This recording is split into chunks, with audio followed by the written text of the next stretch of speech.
As Gon slowly opened his eyes, Chan remarked that he had finally woken up, adding that he almost vanished because of him. Gon, still groggy, asked what had happened. Zhang explained that he had exhausted himself trying to send Gon's soul to the next world, to the point of passing out. The boy looked at the old man with concern and asked if he was all right. Zhang reassured him that it wouldn't happen again. He had simply been careless. While Gon was unconscious, Zhang had taken the time to think things through. He explained that touching the incorporeal was the first step to mastering the Taiyin meridian, but achieving that could not be done in just a quarter of a day, unless one had already experienced death or the shedding of one's physical shell, entering the state of a disembodied spirit. Chan turned to Gon and asked if he had been reborn. Gon was surprised by the question. Chan, pointing his finger toward the sky, speculated aloud. What had Gon been in his past life? Zhang wondered how he was supposed to explain the truth.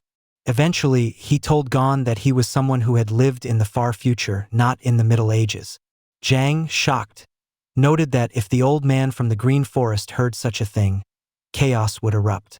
Despite that, Gon seemed to accept the truth quite easily. Chan acknowledged that yes, Gon had indeed been reborn, and for that reason, he was the perfect candidate to inherit his techniques. Zhang declared that only Gon could now carry on his legacy. As a test, he told him to try and cut the moon. Gon reflected on his past and present lives. In both, he had always felt betrayed by the world. But was that all he was capable of? Fired up, he declared to the master that he would do it. Zhang mused about the Taiyin meridian, noting that once completed, it could easily be mistaken for another technique with the same name. Since this was the first time the technique would be fully realized, he suggested adding the name gene to differentiate it. At this, Gon objected. Zhang was annoyed that Gon was already refusing his idea without even listening. Gon explained that his uncle's name was Jin Day, and combining it with Taiyin would create an awkward or inappropriate name. Zhang finally understood and conceded. Despite their doubts, Gon continued practicing. He had already been at it for 4 hours.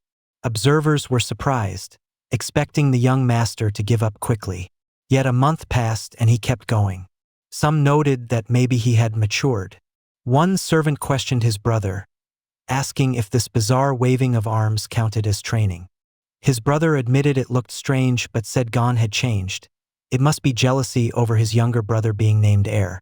Another servant, Wang, harshly dismissed Gon as a lazy bum with no respect for elders, reminding them that Gon had once drunkenly overturned the ancestral altar. He accused Gon of trying to gain favor now only because he envied his younger brother. Just then, a man approached. The servants gasped.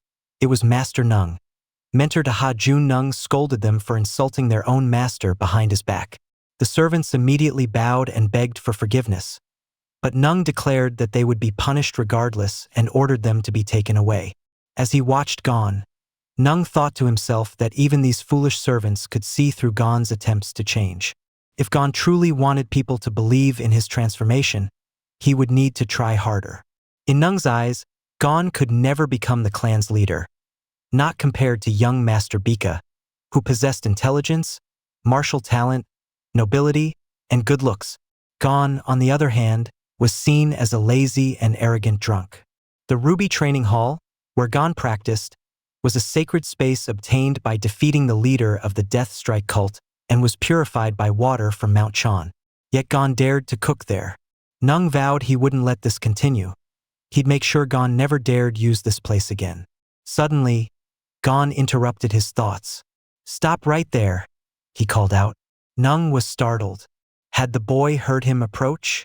But Gon clarified no, he hadn't guessed. He simply asked why cooking was considered against decency.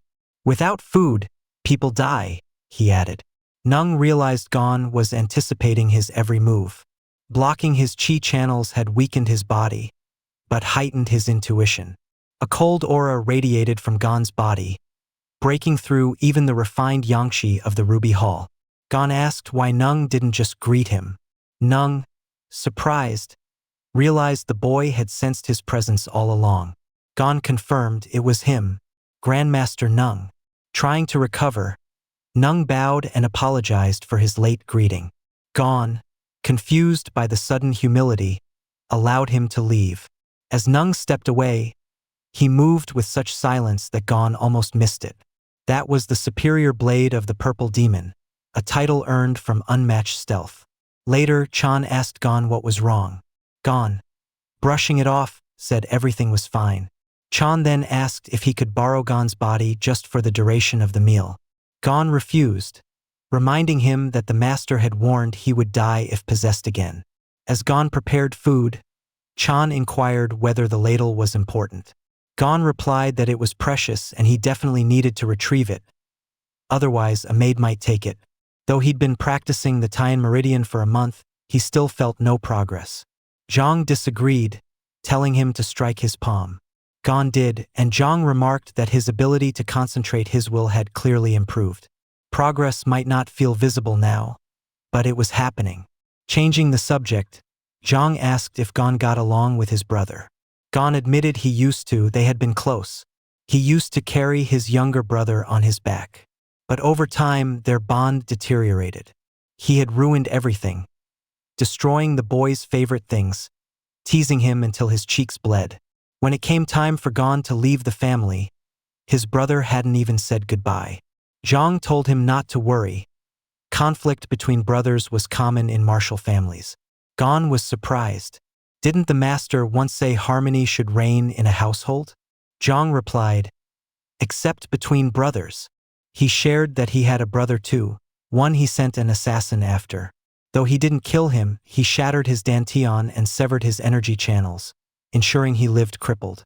Gon was stunned. He hadn't known that the sacred blade of immortality had a brother.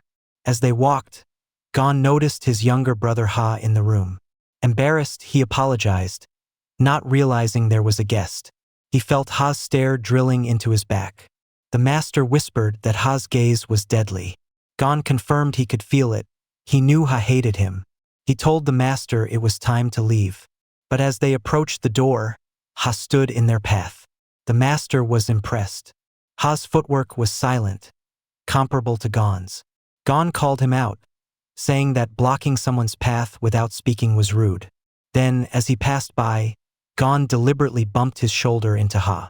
Ha grabbed Gon's wrist and ordered him to stop. Gon spun around and was about to snap, but paused when he heard Ha say, "Esteemed brother,